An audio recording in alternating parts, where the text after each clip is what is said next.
नमस्कार, मी सचिन पवार आपले सहर्ष स्वागत करतोय शासन मराठी या यूट्यूब चॅनलवर। लाडकी बहीण योजनेअंतर्गत आपण सविस्तर माहिती पाहणार आहोत। लाडक्या बहिणींच्या मनात प्रचंड असं गोंधळ निर्माण झालेला आहे। तुमच्या सर्व प्रश्नांची उत्तरे तुम्हाला या व्हिडिओमध्ये मिळतील। व्हिडिओ शेवटपर्यंत नक्कीच बघा। पहिला प्रश्न जो आहे, जून व जुलैचा हप्ता कधी मिळणार आहे, तर जाणून घेऊया यामागचे कारण काय आहे। जून महिन्याचा जो हप्ता आहे तो काही महिला लाभार्थ्यांना मिळालेला आहे, तर काही महिला लाभार्थ्यांना अजूनही जून महिन्याचा जो 12वा हप्ता आहे तो अजूनही मिळालेला नाही आहे। तर यामागचे खरे कारण काय आहे सरकारने स्पष्ट केलेले आहे। जाणून घेऊयात आपण। ज्या महिला लाडक्या बहीण योजनेचे सर्व निकषामध्ये बसत आहेत त्यांना सगळ्यांना पैसे मिळणार आहेत, त्यांना काळजी करण्याचे काहीही कारण नाही। मात्र ज्या महिला निकषामध्ये बसत नाहीत त्यांचे अर्ज हे बाद करण्यास सरकारने सुरुवात केली आहे आणि हेच कारण आहे जून व जुलैचा हप्ता अजूनही काही महिलांना अजूनही जमा झालेला नाही आहे। दुसरा प्रश्न जो आहे तो आहे, कोणत्या लाडक्या बहिणी पात्र आहेत व कोणत्या लाडक्या बहिणी अपात्र आहेत। तर समजून घेऊया।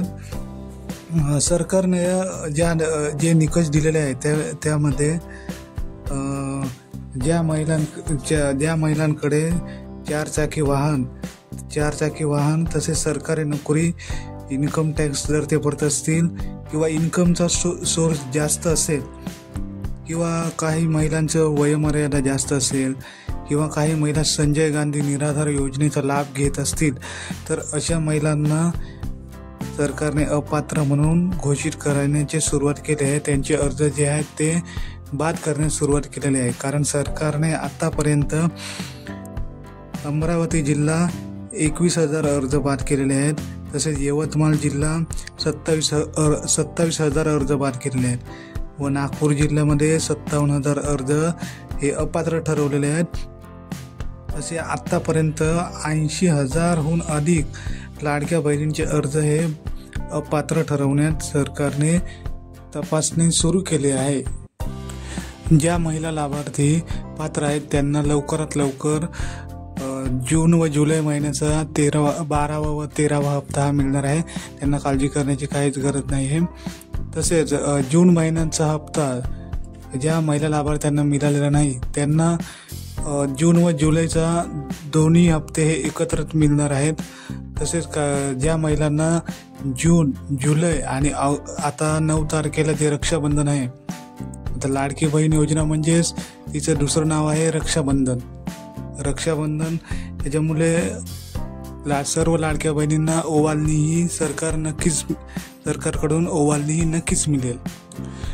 आतापर्यंत महाराष्ट्र सरकारने 12 हप्ते हे लाडक्या बहिणींच्या खात्यावर जमा केलेले आहेत, म्हणजेच एकूण 18,000 रुपये हे सर्व महिला लाभार्थ्यांना मिळालेले आहेत। तसेच ही लाडकी बहीण योजना पुढेही अशीच चालू राहील अशी माननीय उपमुख्यमंत्री एकनाथ शिंदे साहेबांनी स्पष्ट केलेले आहे। त्यामुळे लाडक्या बहिणींना काळजी करण्याचे कोणतेही कारण नाही। तुम्हाला लवकरात लवकर हे पैसे मिळणार आहेत। चला तर भेटूयात लवकरच नवीन अपडेटसह। तोपर्यंत आपण इथेच थांबूयात। जर चॅनलवर कोणी नवीन असाल तर आपल्या चॅनलला सबस्क्राईब करा आणि शेअर करायला विसरू नका। धन्यवाद।